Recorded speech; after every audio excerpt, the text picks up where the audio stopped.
दोस्तों, क्या आपको पता है कि हम ज़मीन पर कैसे खड़ा रह पाते हैं? दोस्तों, क्या आपको पता है कि ग्लोबल वार्मिंग के लिए सबसे ज़्यादा रिस्पॉन्सिबल कौन सी गैस है? दोस्तों, क्या आपको पता है कि फास्टेस्ट ग्रोइंग प्लांट कौन सा है? और दोस्तों, क्या आपको पता है कि प्लांट्स कहाँ से प्रोटीन्स हासिल करते हैं? तो दोस्तों, जानिए कुछ इंपॉर्टेंट क्वेश्चंस के आंसर्स हमारी इस वीडियो में। वीडियो को एंड तक देखते रहें क्योंकि ये वीडियो आपको आने वाले एग्जाम्स में हेल्प करेगी। तो चलिए स्टार्ट करते हैं आज की हमारी ये video. How many layers of skin does human have? जो इंसान की जल्द यानी स्किन होती है उसके कितने लेयर्स यानी तह होते हैं बताना है आपको। ऑप्शन है आपके पास 1, 2, 3 या फिर 4। कितने लेयर्स होते हैं ह्यूमन स्किन के? इसका जो सही आंसर है वो है part C, that is 3 layers. Mainly human skin के 3 लेयर्स होते हैं। यहाँ पर देखिए ये ह्यूमन स्किन है, ये जो ऊपर वाला पोर्शन है ये वाला पोर्शन इसको बोलते हैं एपिडर्म। ये दूसरा वाला लेयर इसको बोलते हैं डर्मिस, और ये नीचे वाली जो लेयर होती हैं इसको बोलते हैं हाइपोडर्मिस। ये 3 लेयर्स होते हैं मेनली ह्यूमन स्किन के। Next question, the term biodiversity refers to, आपको बताना है बायोडाइवर्सिटी का क्या मतलब होता है।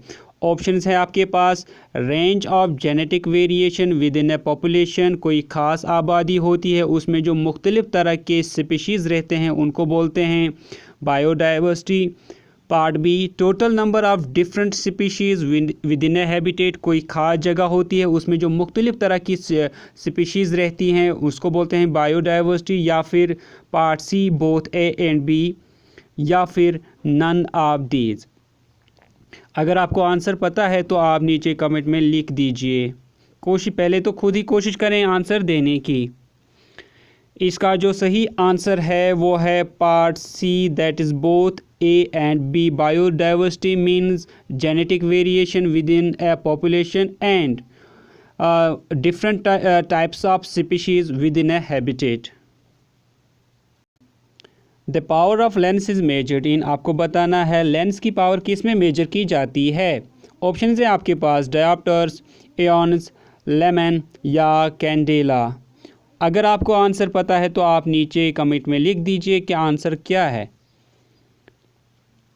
चलिए जी, इसका जो सही आंसर है that is part A, dioptres. Lens की पावर डायोप्टर्स में मेजर की जाती है।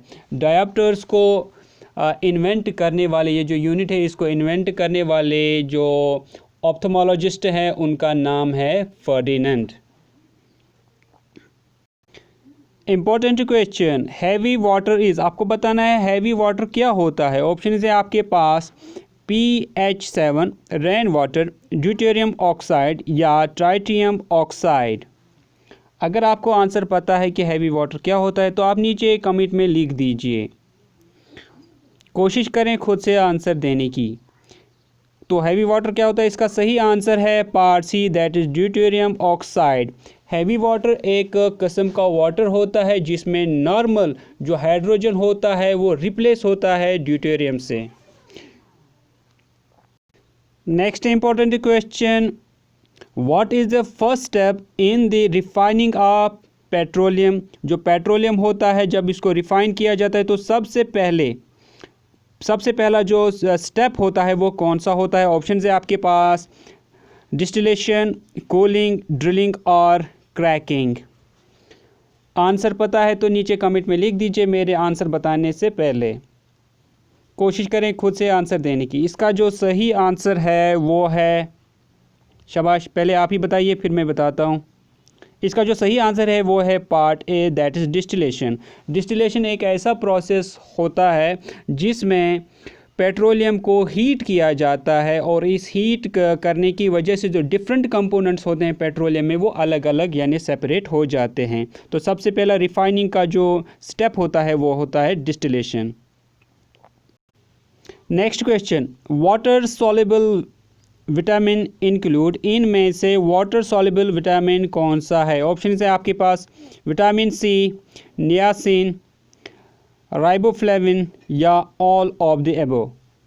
कोशिश करें, बहुत ही आसान सा क्वेश्चन है। इनमें से वाटर सॉल्युबल विटामिन कौन सा है? इसका जो सही आंसर है वो है part D, that is all of the above. ये तीनों के तीनों वाटर सॉल्युबल विटामिन्स हैं।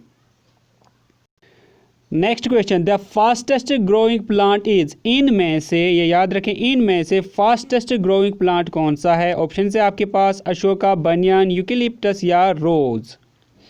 शाबाश, कोशिश करें आंसर देने की। इनमें से फास्टेस्ट ग्रोइंग प्लांट कौन सा है? अगर आंसर पता है तो लिख दीजिए कमेंट सेक्शन में। इसका जो सही आंसर है वो है part C, that is eucalyptus. तो यूकेलिप्टस इनमें से फास्टेस्ट ग्रोइंग प्लांट है। लेकिन जब हम वर्ल्ड की बात करते हैं तो वर्ल्ड में सबसे फास्टेस्ट ग्रोइंग प्लांट बैम्बू है। ये याद रखें आप, वर्ल्ड का सबसे फास्टेस्ट ग्रोइंग प्लांट बैम्बू है। Plant synthesis protein is from, option है आपके पास amino acid, starch, fatty acids या शुगर। आंसर अगर पता है तो नीचे कमेंट में लिख दीजिए। इसका जो सही आंसर है वो है part A, that's amino acids. Plant synthesis protein is from amino acids. The outer most layer of the sun is called, आपको बताना है सन का जो एटमॉस्फेयर होता है उसकी जो आउटर मोस्ट लेयर होती है उसको क्या कहते हैं? ऑप्शन है आपके पास corona, chromosphere, radio active zone या ट्रांजिशन रीजन। ये कल भी हमने ये क्वेश्चन डिस्कस किया है। तो इसका जो सही आंसर है वो है part A, that is corona. Corona is the outer most layer of the sun.